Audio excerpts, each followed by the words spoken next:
All right. The minute after. So I'm assuming that most people hopefully are in who want to be in. And again, I'm Susan Brown. I'm with Master Samurai Tech. And I do have my chat window open.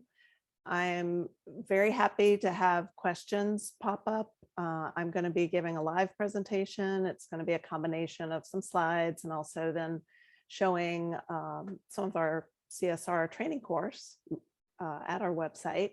So it's going to be a fairly casual presentation. I'm happy to entertain questions along the way. You can either type them in your chat box. I think you might be able to unmute and ask. I'm not exactly sure. Sometimes chat's a little easier because I can sort of complete the thought I'm working on and then see the question. If you do have your chat box open, could you just type in a yes or no? Are you familiar with Master Samurai Tech?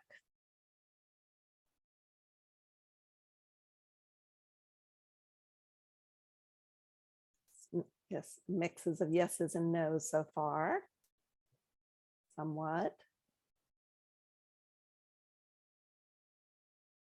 Okay, and so the focus of this presentation is on customer service representatives.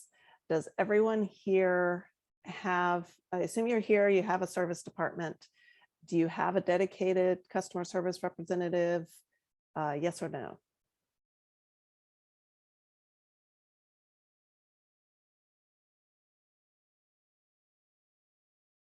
Okay, so yes. All right, so I'm going to go ahead and share my screen and get started. Thank you for participating in the chat box. And like I said, just feel free to type in questions if they come up, and I will do my best to keep an eye out for them. I notice here that once I share my screen, I don't see the chat box as well. Let me pop that out here, get my screen arranged. Okay.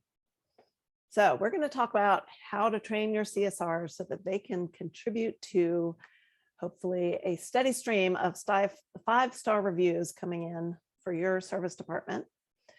A service department, I know, members of Nationwide don't all have appliance service departments. And those that do sometimes are struggling to have that be a profitable part of your entire business. And that is a lot why Nationwide asked us to partner to offer training to help improve your service department's profitability and success and make your customers even happier. So just a little bit about, there we are, who we are for those of you who aren't as familiar. Our company is Master Samurai Tech, and I'm Susan, my husband Scott there. We started our own appliance repair business back in the 90s. And the other two team members are Stephen and Sam that you see there. They are our sons who grew up doing service calls with Dad. I was the CSR for our company. And we also started in the early 2000s appliance repair support websites. This one on the right here, Appliantology, is our older one. And that's a day-to-day support for working appliance techs or service departments, where we have tech-only forums for questions and answers, access to service manuals. We have a huge library of continuing ed videos, their webinar recordings.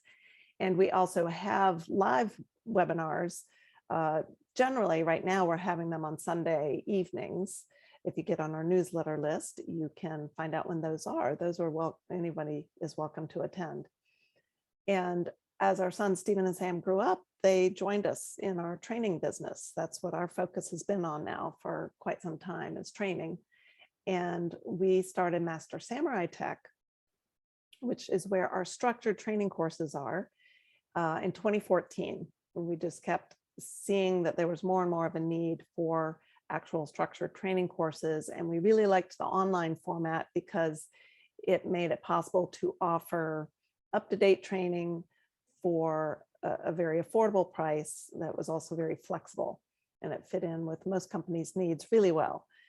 And just down here in the blue, you can see that we do offer a 15% discount, and that's at both sites, Master Samurai Tech and Appliantology. And that is part of what you get as a benefit for being a nationwide member. And we have a landing page at our site. If you just do mastersamuraitech.com/nationwide, that will take you there and tell you how to get your discounts and give you a little bit more information. All right, so on to talking about customer service representatives.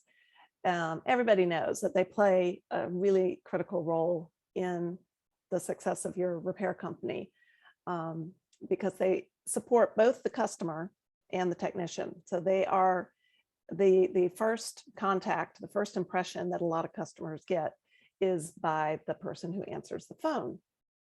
And everyone's quite familiar with what general skills are needed to be a good customer service representative. You need to be friendly, have good communication skills. Most people have a script to follow to help keep the call on track. And this is what most customer service representative training focuses on, and for good reason. Those are really important aspects. But to really go the extra mile, and this is something I realized after my years of being a CSR and pestering my husband with lots of questions and learning both by being a CSR, but then also as I was helping to put together our training courses, I realized the more I learned about appliances and how they work and how they break, the better I was at streamlining the conversation with the customer and then giving my husband, in this case, our tech, a really clear service ticket and problem statement. And I'm going to get into that in a little bit, why that's so important. And so we realized that putting all of this, my experience, together in a course would be a really helpful thing. And we released our CSR training course, which is called 5-Star Customer Support. I should have looked this up, I think about a year and a half ago. And we have had a number of large-scale service departments that used to do their own in-house training like this shift to using our course. So towards the latter part of this presentation, I'm actually going to show you what that course looks like. But I'm going to start off by just giving you, having a little more general conversation and giving you some tips and things that can help you. And then I'll show you the behind the scenes at our course, and you can see if that's something you might be interested in trying. So the thing that helps the CSR go the extra mile is when they have the expertise. So not just those friendly communication skills, but that knowledge of the appliance repair industry. And that really helps to build trust with the customer. It also helps to support your technicians who need as clear information as possible on the job that they're going to be going to.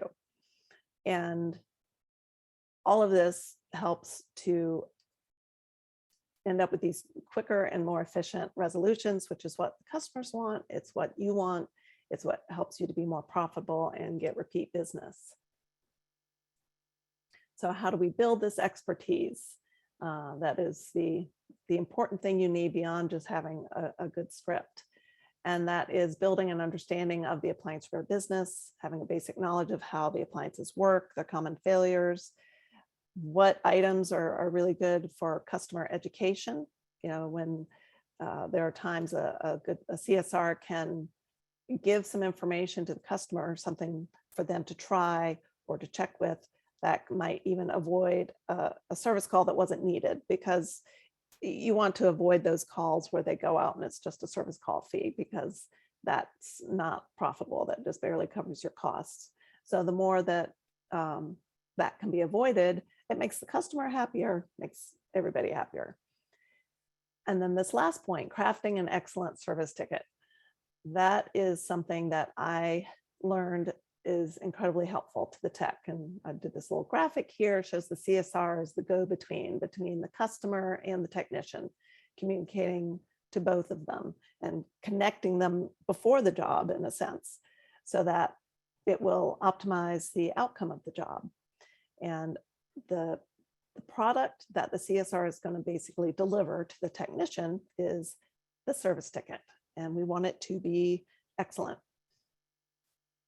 And I'm going to talk about, before I go there, what that means. What is an excellent service ticket? It's basically a very clear one that gives the pertinent information to the technician without him having to wade through a lot of extra words or thoughts.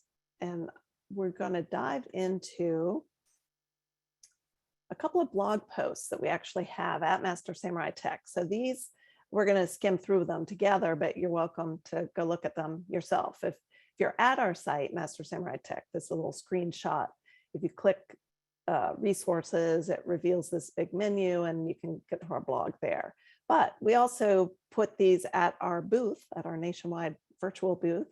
They're buttons for both of these these blog posts, so you can click those and it'll take you right to them if you want to read them for yourself. And let me switch my screen.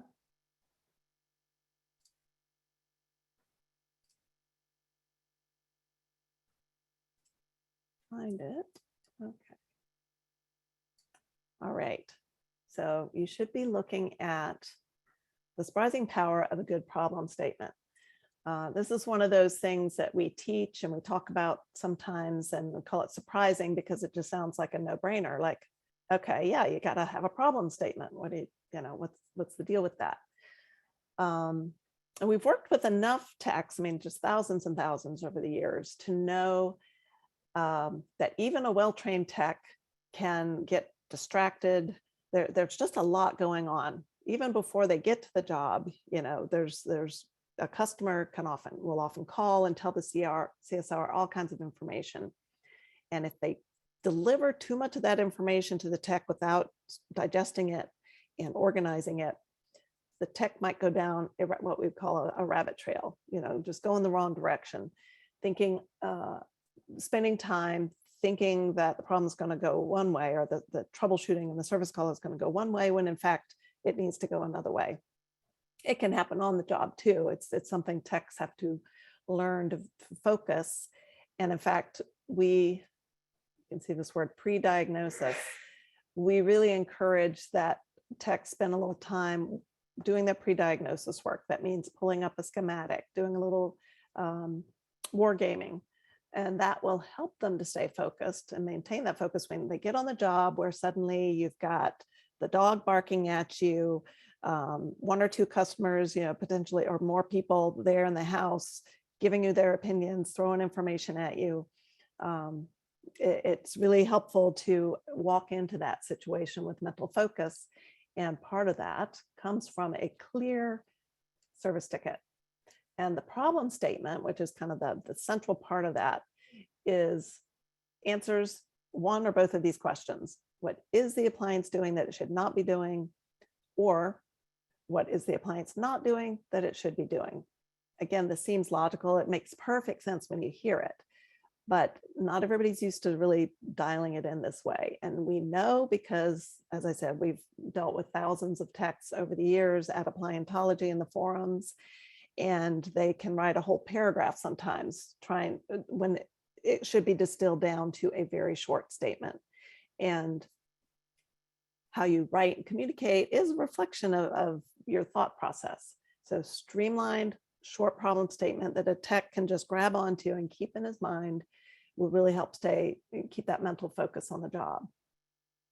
So that distilling what the customer gives them down to this problem statement is going to be a really important role of the CSR. And then below that, they would add other details that are important. Are there error codes? Any other data that helps give information about the failure? And the big thing we encourage CSRs to do is remember to focus on symptoms and not customer guesses. You know, the joke is they think it's the belt. I mean, you know, customers are always really hoping it's something super easy, simple, and inexpensive. And for whatever reason, they think the belt's going to be the magic ticket to fix it. And they don't even know necessarily if their appliance has a belt. But so anyway, again, you want to draw the symptoms out from the customer and not what the customer thinks is wrong.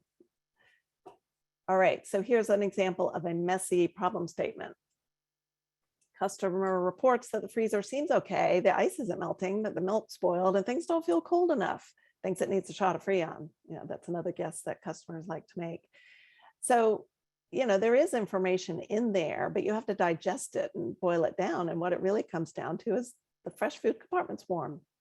Okay. So, and by giving the tech that versus this long-winded thing, it just dials it in, gives him that short thing that he can start focusing on. Okay, fresh food compartment is warm, and that should trigger then a line of thought that he'll start going through of what he knows he needs to check based on the model and brand and all that he's going to be working on. So it's a short little blog post, but training both your CSRs and your techs to get in the habit of doing this is really going to make a difference. All right, now we're going to hop over to this other blog post, 4 essential tips for CSRs. And this is actually a post that our son Sam wrote. Doesn't show him as the author here, but he posted this and we copied it over here at Master Samurai Tech, but he keeps a blog over there at Appliantology, the tech support site that I mentioned at the beginning. And that's a free blog for anybody to read. And you can get, it focuses more on technical stuff, it's more for technicians, but this was a good post he pulled together that highlights some things that, again, these are tips that if you don't already use these or encourage your CSRs to do, I want you to come away from this presentation with some things that you can already implement, whether or not you decide to use our training course. So, there's a lot of things that the CSR needs to collect, obviously, the customer information, the type of appliance, et cetera. If you don't already do this, we really encourage you to collect a valid model number. I do think that more and more companies are doing this as people have gotten the notion that it's best to try to come as prepared as possible for a job, to try to maximize those first call completes. This is obviously pretty necessary. A lot because you don't know if the tech sheets are going to be on the appliance like they're supposed to be. Also, again, this pre-diagnosis issue that we talked about. We train techs to do this ourselves. We strongly encourage techs to do this. I know some companies have different protocols where they just kind of dispatch and the tech does it on the fly. But we think that doing a little bit, I just realized the word pre-diagnosis here is misspelled. I will have to get on my son about that. And he's quite a grammar nerd, so that'll be funny. Anyway, the more a tech can organize his material, have it ready for a job, he will come in and not have that sort of like, not sure how to get started thing going, which can really undermine a customer's their trust in how knowledgeable and skilled the tech is that's standing in front of them.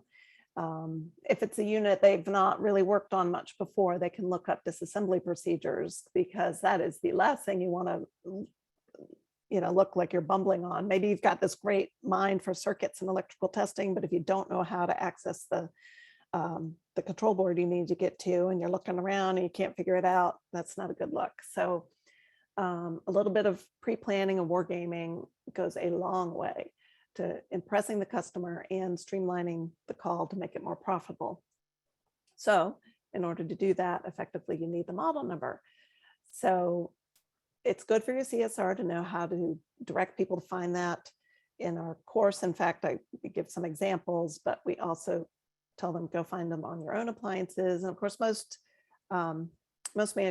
manufacturer sites have tips or diagrams that you can find that they'll show you where to look.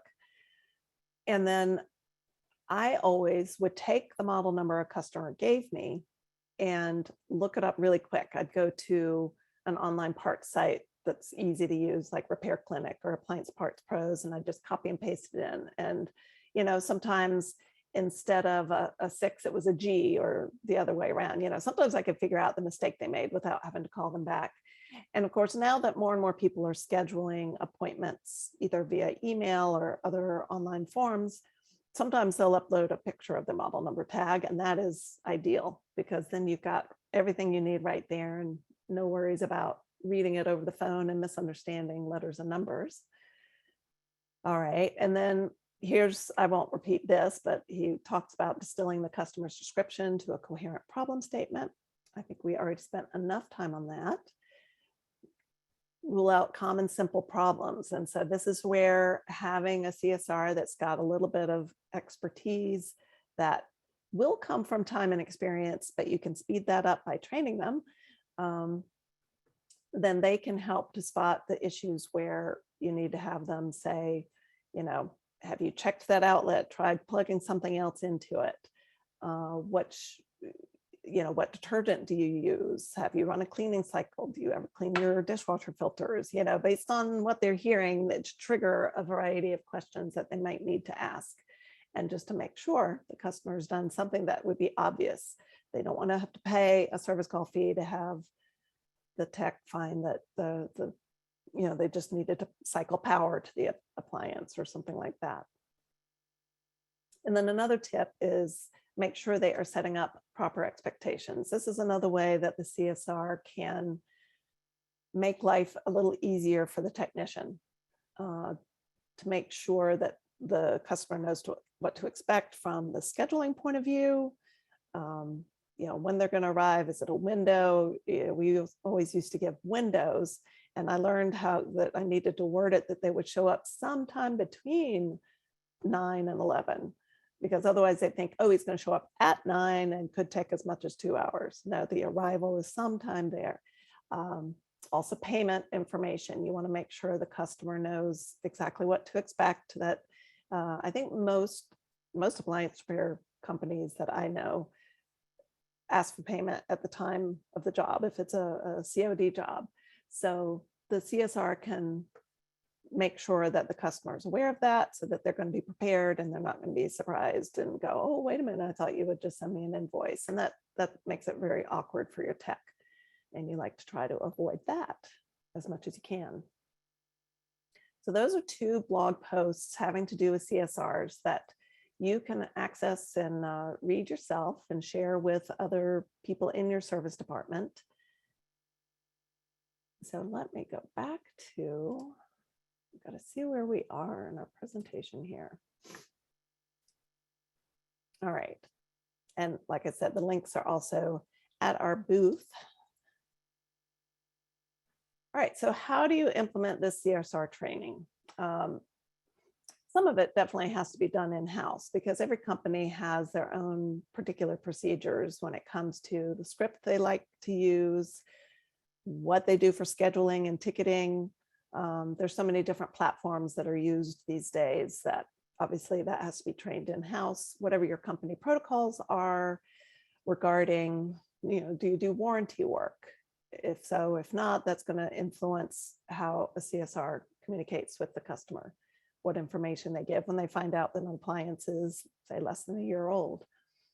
There's also protocols that may have to do with things like they need to know, well, obviously, what services you provide. Not all companies do some of the maintenance type of things. Like some companies, when it's obvious that a dryer vent might be involved, if it's a dryer that has slow drying, a CSR should know that that very likely means that if it's an electric dryer and it's just taking longer and longer to dry, that there's a huge percentage chance that the dryer vent is clogged or mushed or, you know, somehow inferior.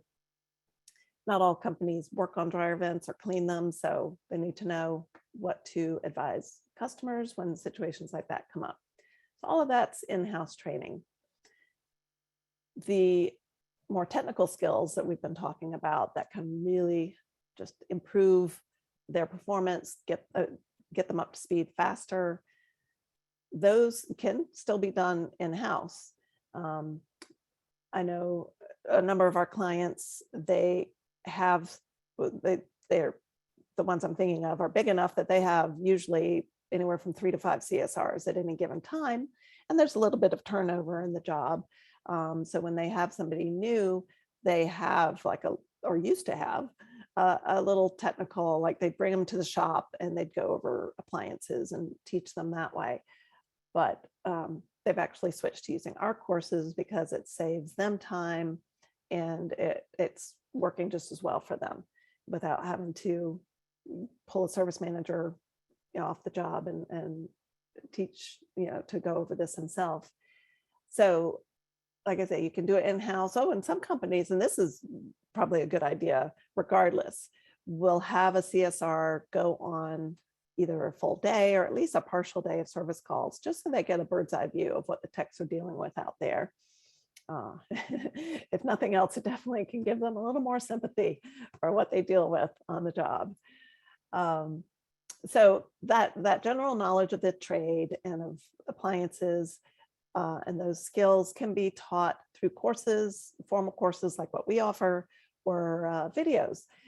Now, I have not vetted a bunch myself, but I do know if you're just looking for some help with attitude and friendliness in a generic sense, any type of customer service representative, the type of skills they need just for communicating, dealing with customers who might be rambling, and you need to try to draw them in and focus them so you can get the call, or, without sounding rushed, but you don't want to spend half an hour on the phone with the customer either. Or dealing with customers who are upset. There are a lot of channels on YouTube, and I'm sure on the other video platforms as well, that focus, their focus is on charisma or communication. So I know some companies will spend a little time, the service manager will sort of look around and find some good ones to share with their CSRs, or even maybe their techs, just to give them a little boost when it comes to those communication skills. So that is something, if you don't have a program already that you use, you can at least look for free videos that can improve some of those skills. But when it comes to our course now, that's why I'm going to spend a little time now giving you a little tour. Oh, thanks, Richard. I just didn't see that you were here, but good to see, or I wish I had seen you. All right, so we're going to go back to, make sure I'm going to the right place. Here we go. Okay, so again, this is our 5-star customer service or customer support course. And we're actually looking at the orientation. So I'm logged in, and if you're ever at our website, Master Samurai Tech, up here in the bar, you'll see main home. That's the front end where you can get a lot of information about Master Samurai Tech, about the courses. It's kind of like the front office of a school. The campus home is where students who are enrolled in one or more of the courses will go log in and access their courses. And the logo over here becomes My Master Samurai Tech when you're logged in. Let me point this out while I'm here real quick. This is everywhere on the site. This for employers. And this is a great resource. It's focused more on training your technicians, since most of our courses, well, all the rest of our courses are technical courses. How to build a tech. There, we have an ebook there that you can download and learn how to use online training to build a tech from basically scratch. You hire somebody that's got good aptitude. Anyway, these links are what most employers commonly want to know about our training, if they're looking, how do you supervise your techs, that kind of thing. So I just wanted to point that out. So what my plan is, so we're about 5:30. I'll just show you a few of the units in the course. And then if there's any questions or anything in particular somebody would like to know, I want to leave some time at the end. So this left-hand bar is the navigation. You can see the modules. Each module has lessons in it. So we have the getting started. Then we dive into the different types of appliances: refrigerators, washing machines, dryers, ranges and ovens, dishwashers. And then the last module is more on that communications and customer service material. But the main focus is on learning more about appliances and the trade. So I'm going to click into the next. So this is just the introduction. We really start, what is an appliance? We don't dumb it down, but, what's an appliance? terminology. So that's a lot of what we're trying to get across in the course too, because they have to get comfortable with what things are called. Yeah, how do you refer to the different parts of an appliance? And that's going to really, again, increase that communicate or improve that communication, streamline it, particularly with the technician. We want them to understand what's involved in troubleshooting. How is the tech going to be thinking? And so the more the CSR is aware of that, the better they can communicate with them and craft that problem statement, that ticket, so that they will get the tech off on the strongest footing. And then we just start with these general troubleshooting questions for all appliances. And this is more that generic way of looking at it. Like, you want to know what the symptoms are, not what the customer thinks is wrong. Just these are like the initial things, the initial approach that a CSR will need to have. And we lay these down at the beginning just to like set the stage. And then we dive into, we'll support all of these as we go along and dive into each appliance.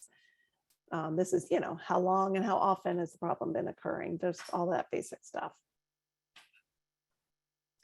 And then we do cover a little bit of basic electricity and gas. Gas has a little more to do, we obviously bring up safety. If a customer smells gas, pretty quickly, if there's not a knob loose or something really quick and simple, they need to call the gas company. That's a lot of what a CSR needs to know about gas. Electricity, obviously they don't need to know a lot, but I found that the little bit I learned about this really did help me understand the trade and repairs. Some of what they need that I like a CSR to understand is that just because a part isn't working doesn't mean that part itself is broken. It might just not be getting voltage, the right input, and if they just kind of have the very basic idea of how a circuit works to power a motor or an element or something like that, that's really important to know. So we lay that little bit of groundwork.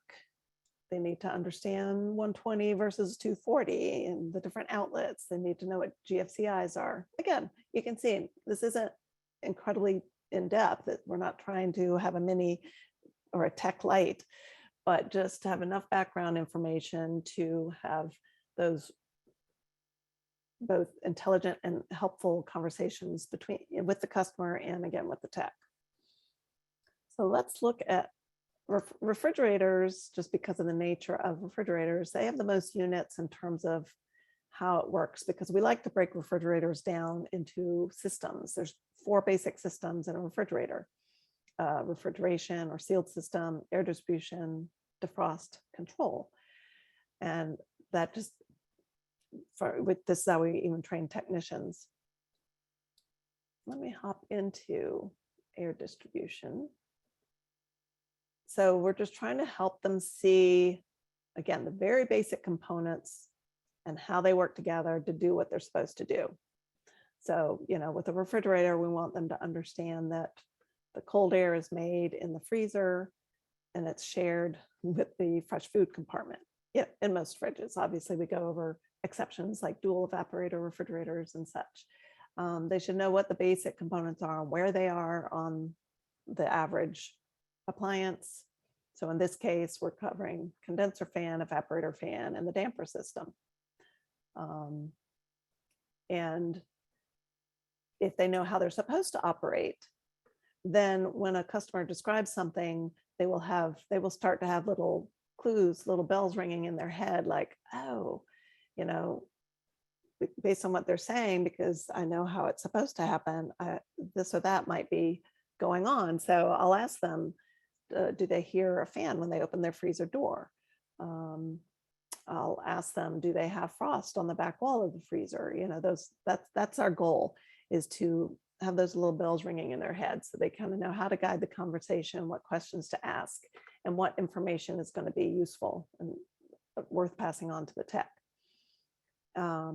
We end each of these, most of these, definitely in the refrigerator portion, with you know, everybody expects there to be a temperature problem with the refrigerator, but there are other important symptoms, and we want them to know what is notable, like with an evaporator fan, the noise, either the absence of the noise or some addition to the noise, a ticking that you don't normally hear. We live in the country, so when I hear about that, obviously ice is usually the reason. You might hear a ticking noise and the evaporator fan is hitting ice, but actually this happens not in the evaporator fan, but with condenser fans, we often get critters, mice and things caught back in there. Again, a mouse would not be in the evaporator, but condenser. So we want them to kind of understand, like the condenser fan should cause a little bit of a soft draft of air. Sometimes suddenly they're hearing this louder noise, or there's, they realize they used to feel air drafting from under their fridge and they don't anymore. I mean, the more CSR is aware of all of this type of stuff, it's going to help. They'll know how to, like I said, how to guide the call. I'll click into one of my other, I don't know why. I think this is a fun unit because it's just, again, you think something simple, talk about ice or liquid or frost in a refrigerator, but there's actually so many different ways that, as we put it, water that is where it shouldn't be in a refrigerator, depending on how it shows up, it can mean very different things. So obviously condensation on bottles or frost on food in the freezer are both similar things. They're indicating that outside air, humid air, relatively humid air, is getting into the compartments where it shouldn't be. So that's going to lead you down a different path of thinking than a sheet of ice at the bottom of the refrigerator, or if there's a freezer on the bottom.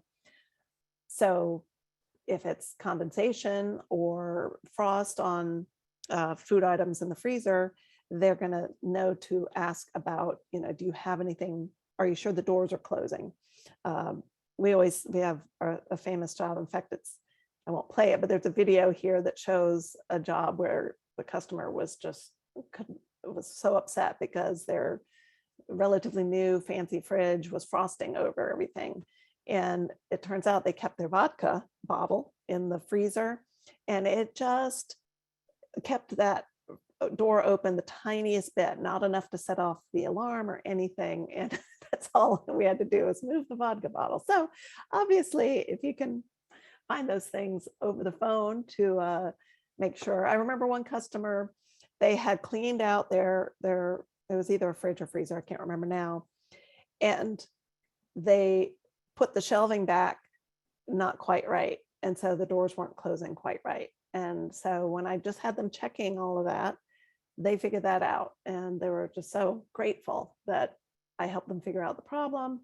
And again, you're not, as a service company, you're not missing out on anything by not collecting, $100 to go see that their shelves need to be, pushed in a little better, or they have them reversed or something like that. So again, this is all, just, you can see these lessons are not super long.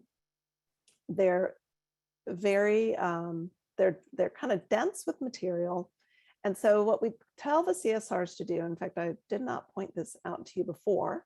First of all, we do have a quiz at the end of every lesson. And so that's a good quick check to make sure they've got the important points. A lot of the lessons have, I'm going to go back to where I was, have a study sheet that they can print out. Oh, I know, with refrigerator, I'll show you in a different module, because I have like one for refrigerators that covers several lessons. What we want them to end up with is like a little notebook or a folder or binder, whatever, how many pages they end up with, that they can refer to while they're really getting all the information in their heads. Because, you can't spend too much time flipping through a binder when you've got somebody live on the phone, but you're only going to just absorb so much from your first go through the course. So we want them to take their own notes. We want them to print out the study sheets and fill those out. And then each module, we do have a summary. where we just kind of gather together based on the complaint, the questions that they may not ask all of them, but the things to consider asking. So obviously any appliance that's completely dead, you're immediately thinking, is the outlet live? Is it delivering power? Is the circuit breaker fine? Is the GFCI tripped? So that's extremely straightforward. Warming complaints, is it both compartments, just fresh food compartment?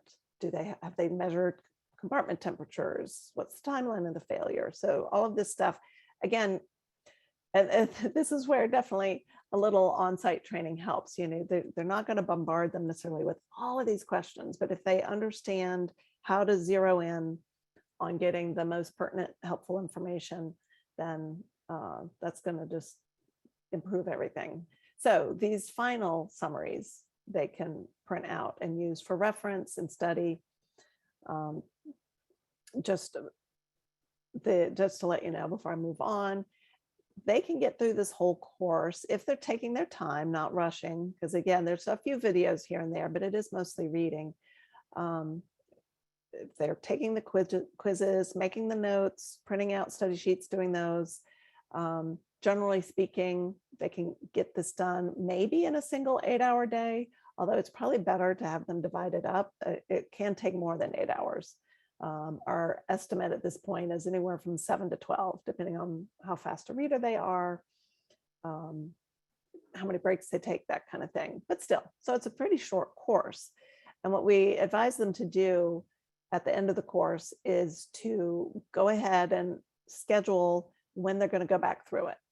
Because again, it's throwing a fair amount of information at them. They should end up with a nice little resource reference that they can use, but a refresher is going to fill in gaps. They might have forgotten some things that, oh yeah, I remember they said that. So they should, while they have access to the course, which they get a full year, they should review some.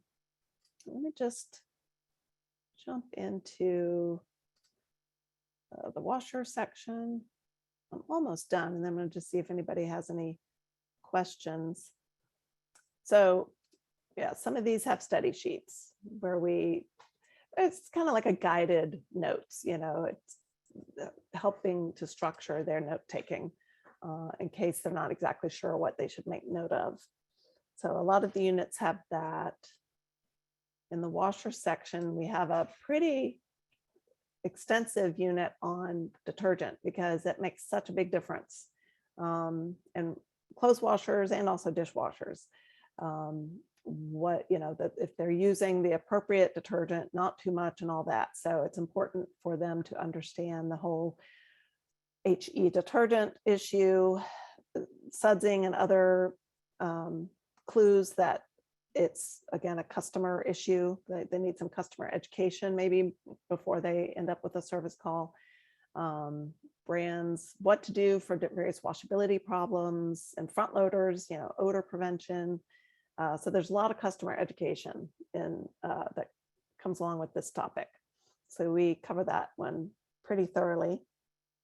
And I'm just going to dive ahead and show you what we've gotten in this last module, because some people wonder how deep we go into teaching the scheduling system and such. And we don't really go that deep into the particulars because most companies already have a system. They have a script, they have their particular scheduling program that they use. So we try to stay reasonably generic so that everything we're teaching is going to mesh with that well. And there are particular places where we make sure that we tell them, go ask your supervisor about this, just to see, you know, for example, warranty work. I mean, I'm sure most of them know or have been trained on that, but we kind of have a little video on customer mindset, scheduling the call, again, not necessarily exactly what system you use because everybody uses different ones. I mean, back when we did service calls full time, we were still using little pieces of paper. But just tips on, you know, keeping the call on track. That can be a real challenge. The information you're going to want to get, describing the business clearly. Here's a sample script if they didn't already have one to use. Tricky questions, priced, used appliances. Again, we live kind of in the country. Some people are saying, oh, we won't be there, but just let yourself in. What's your company policy on that? There's other items like if a minor is going to, oh, my kid will be there. Well, how old is your child? Because obviously there are circumstances you want to avoid there. And then we focus on crafting that service ticket, where we give them some examples of good problem statements, how to get the model number, all sorts of tips on that. Kenmore model numbers, the weirdness about those, that kind of thing, with examples here. So it is 5:45, so I want to just find out if there's anything while I'm still here in the course, anything anybody would like to ask or see before we wrap up. You can just type something in the box. Because the only other thing I was going to say, just check my slides are keeping me on track here, but I think that was the end. Oh yes, we did the campus tour. Just in case you need to head out, just to encourage you to check out the Nationwide landing page when you get a chance. And that's how you can see how you get the 15% discount on both the course. And I didn't even tell you this, but the the CSR course, its normal price is $375. So 15% off lands somewhere around $318.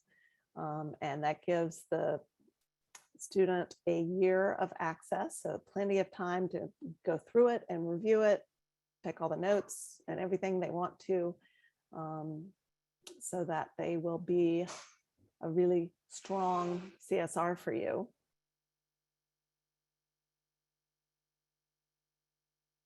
You can also, if you are anywhere at our website,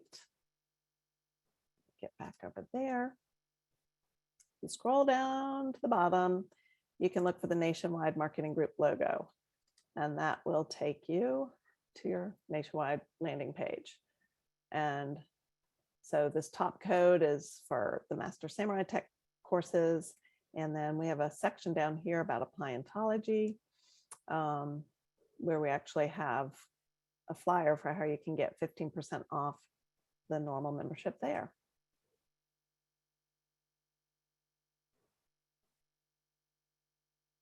Any last questions?